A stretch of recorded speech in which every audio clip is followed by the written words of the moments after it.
Dragon Ball Sparking Zero's online update has finally hit, and yes, they have done a lot to quell the rage quitting issue, as well as made the online connection way better. And we're already getting another update tomorrow, apparently, but I will be talking about that one in a separate video. For now, I just wanted to mention how much better the online connectivity is. It's honestly so good now. It makes the faster Z clashes and Z counter speeds way more manageable, and actually lets you react to things in real time. You guys can actually see me do exceptionally good in this gameplay here, because now at least against people in my region, the connection is so smooth. It feels like I'm basically playing offline. So I don't want to brag, but it basically gives me a higher chance of reacting and just hard punishing everything.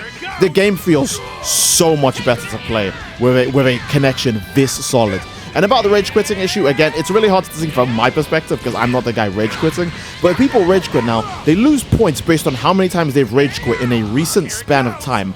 And they actually get an online penalty that makes it so that it takes a while for them to get into the next online match, which I think is a really cool feature because it means that rage quitters will not just populate the game's online space by leaving a match once and then immediately hopping back online so they can rage quit again and take more points away from someone who was going to rightfully earn it. But also means that rage quitters will be losing points, which will incentivize them to obviously stop rage quitting because they will just keep losing points. And that means that the enemy they're actually fighting will actually earn their points. And that's just good for the whole community, you know?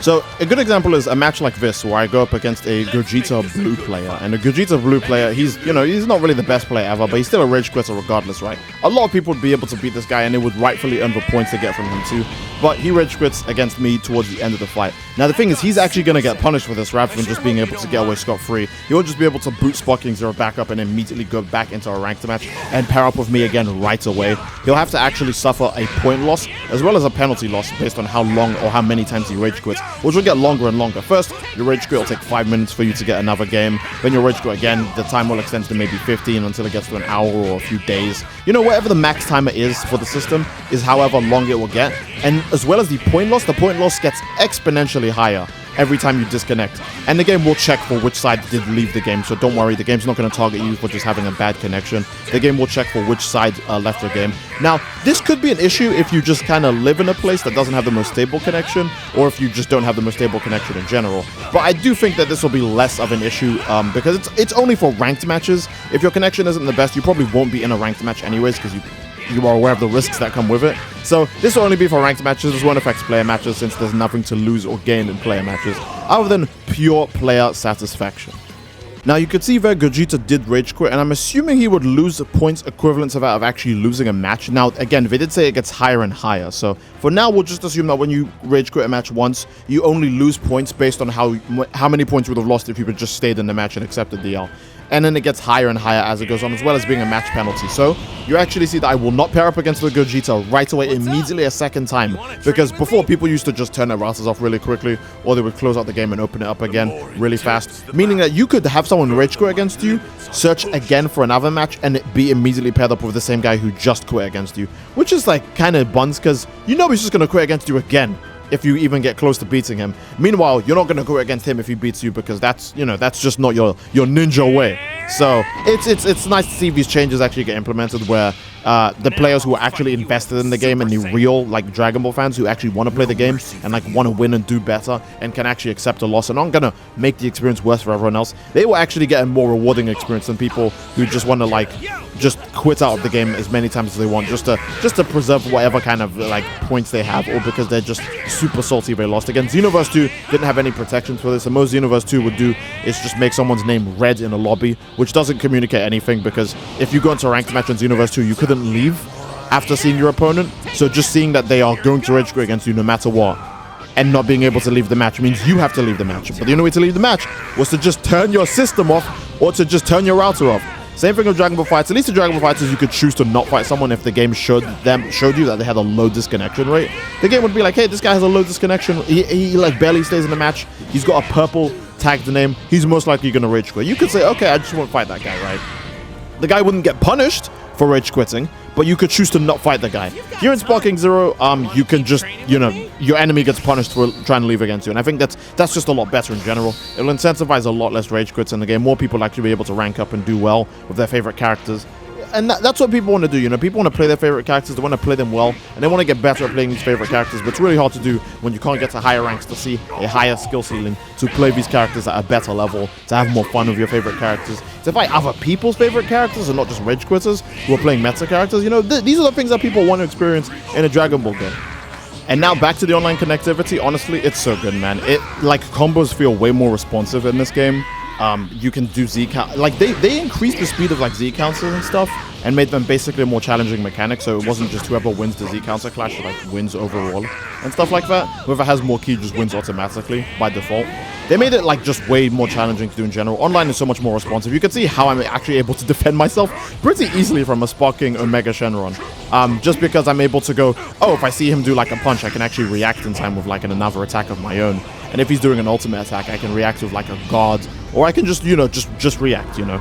Like literally just block, dodge, and react. So I'm able to actually get my way around these pretty terrifying situations much easier now, just because the game's online systems are just generally like just way better in general. I can Z-vanish like in response when I need to. Doing like follow-up combos is really easy because there's not going to be any like kind of online like messing things up. You know, it's nice. It's nice to play a Dragon Ball game, an anime game, a Bandai Namco game that actually has like a responsive connection. Because even games that aren't anime games, like Armored Core, usually have like an Elden Ring, have like, you know, pretty rough connection. But Sparking Zero right now, it might be one of the Bandai games with better netcode. It's just super solid right now. It's great. If the last update wasn't a good enough reason for you to come back to Sparking 2 and try it, I would at least say come back and try out the online connection. Now again, I was mostly playing with people in my region for this test. I didn't want to do anything else with playing with people from other regions, because at the time of the update going live, it was quite late. I imagined I wouldn't be pairing up with the best of connections, so I was like, you know what, let me just keep it in my country. And honestly, it's just so smooth, man. It almost feels like just exactly offline gameplay.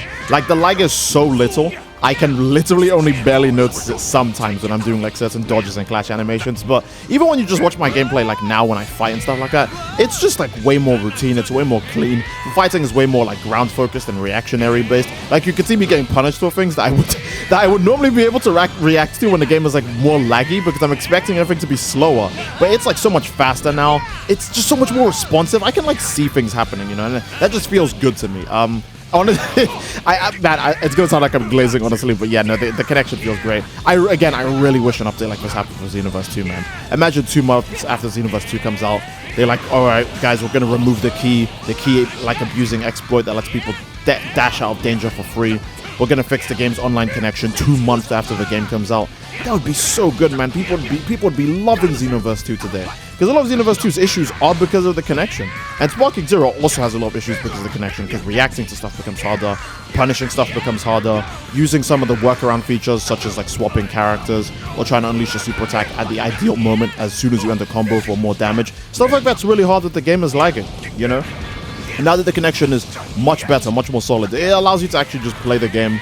And I think that's nice. I mean, here's a good example, right? I'm literally just playing Super Saiyan Goku for all of this gameplay. By the way, this Vegeta's grab was just devious on me, man. Mid-super attack, you get that grab. But I'm playing a Super Saiyan Goku for most of this gameplay. I'm fighting like a Mega Shenron, Blue Gogeta, Ultimate Gohan. You know, Vegeta actually goes into Blue Evolved. And I'm doing like, well, I'm doing pretty good. And these are all people in my rank. So there's like no excuse, you know? It's just, you can just play the game just at a much cleaner level when you can actually see what's going on and your buttons respond. It's just really damn nice, man. That's probably enough glazing Sparking Zero for one day, because honestly, I've got another one in me, but I'm saving it for tomorrow. So, because there's going to be another mini patch tomorrow. I think this patch is more so addressing a few major issues with the DP battle system. So finally, you guys will see me play team battles again. I'm curious to see how team battles will work with this new connection and with the new patch notes and all that stuff in mind, because again, team battles have been mostly unplayable. If you wanted to know the main reason why, it's because during the last minute of a team fight, for basically no reason whatsoever, if people swapped characters during the last minute, the character would just come back at full health, meaning people could just keep rationing, like rotating their characters out and out and out until the last minute, because then they'd have a full team of characters with all of their HP at full, and then you couldn't possibly beat that if you lost even one character during that time. So it was just kind of like super toxic and unnecessary. There's a few other issues that they're fixing, but the team battle one is the biggest major one. so far that they've shown in the patch notes. And I think that's probably a great place to end the video, guys. I do hope you guys, again, enjoyed the video. If you enjoyed, then obviously, again, please leave a like on the video. Don't forget to subscribe to greatly support the channel. And leave a comment down below as to what you'd like to see next, fellas. I love you all. I hope you enjoyed. And actually, again, please try out Sparking Zero. I think it's a lot better now. The game went from being kind of stale to being super fun. Again, just from like 2 patches, which is crazy. One of them was a mini patch. The other one is like a big patch. That's great to know, man. And yeah, no, that's it. Love you all. I hope you enjoyed, and I will see you all next time, fellas. Take care and peace.